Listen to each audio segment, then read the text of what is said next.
getting people to stop to get it, you jerk it up in the air. And these boys from down at Central come up here to this car sale. Derms come to the car sale up here in Greer. And they were coming back down through there. They seen that sack, and one guy got out. And he had a cast over his leg. And some of them said something to him, said, we can get it. He said, no, I'll get it. Don't worry about it. He reached to get that sack. They said something to him. He turned his head. Them boys jerked that sack up the hill. He turned back around. There wasn't no sack. They had the cussing and going on, man. So, I found out later that Carl knew him real good. They done. In fact, they lived next to Carl or worked down there next to him in Philip. And he knew him.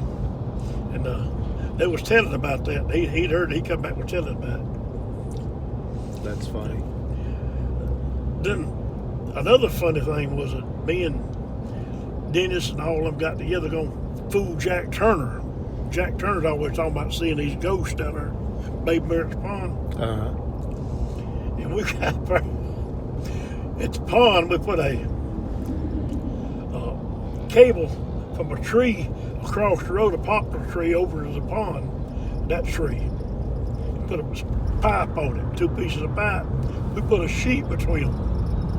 One sit up in that tree, and the rest of us down on the road watching for Jack Turner to come down the road. When he come down the road that night on second shift, turned that thing loose and it went over top of his car. He run in the ditch and got out and left the car, went up the hill flying.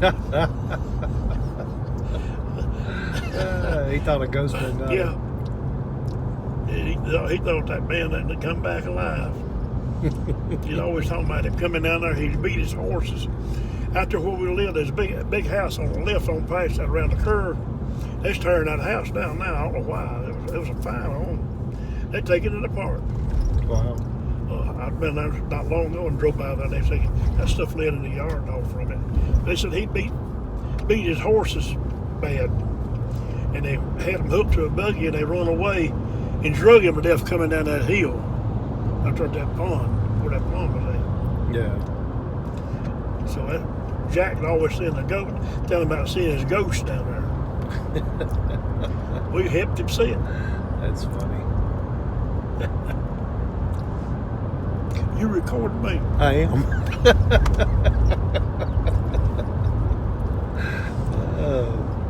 Tell the story about the funeral home. Oh, in Central. Well, me and Homer, we lived at Penland. We walked from Penland to Central to the Roper's house over on the Issaquah Trail, and got with Marion and Adger and Wilden. We walked from there to Central to the pool hall. Uncle John's at the pool hall, and it just about does start. And Marion and Adger, one looked over and said, "Hey, they got a body at that black funeral home, which was across the track." And you see people in it. And they said, "Let's go over and see." Well, they had a hall down one side of that building down to the, I call it the kitchen or whatever, where they was eating all back in there. And everybody's back in there. And so we got over there and they put me on the right corner to watching to see if anybody's coming up. Wilden over on the other side to see if anybody's coming up. Marion and Adger and Homer went in. They took the black guy that had in the casket out. Stood him up in the corner. One of them won't take his clothes off because they found out they cut the clothes down the back. That's the only time that's all we ever knew about that. They cut the clothes down the back. They're going to take his clothes off and stand him up in the corner like that. They spotted out to them. We went back across the road, standing over at the pool hall looking across, and we'd see him. And this big black woman, she came up that hall and she was singing and saying, cuss wobbling along and up that hall. She got up there to that door and she hit that door and she went to screaming in the hall, and they all come out. They come out every hole in that wall. They come. Some of them come out through a window.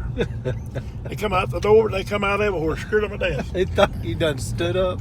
Yeah. And Uncle Wade had to go over and put him back in the casket. Even the mortician wouldn't touch him. Wow. He went back, put it back to castle. That was a funny thing. It was. That's so funny. I ain't never forgot all that, man. That was a funny thing out. Them Roper boys always in something. They're always doing something. One of me and Junior get in bad trouble with them. Yeah. Well, you finally told somebody that you did it, right? You know what He never, happened. Homer never would, he won't even talk about stuff like that now. Oh, really? I said, well, to mention, he don't even remember it. Ain't nothing, hey, so. He won't talk it. I don't know why, but he's some things, and he'll tell some things that I know ain't right. Like when Paul got robbed that time, they had Paul tied up, and we didn't see him. Supposed to come home. It was Saturday morning from Greenville. Off the third shift, he got a ride to come home in Pinland. And when he did, somebody gave him a ride. They robbed him, took him and tied him up in this place. Paul said he's playing cards there. Old house somewhere towards Central. And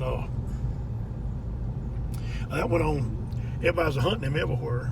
Homer tells about how he went out hunting him. Homer didn't. He was no older than, but just over 2.5 years older than me. Mama wouldn't even let us out of the yard, much less go hunt Paul.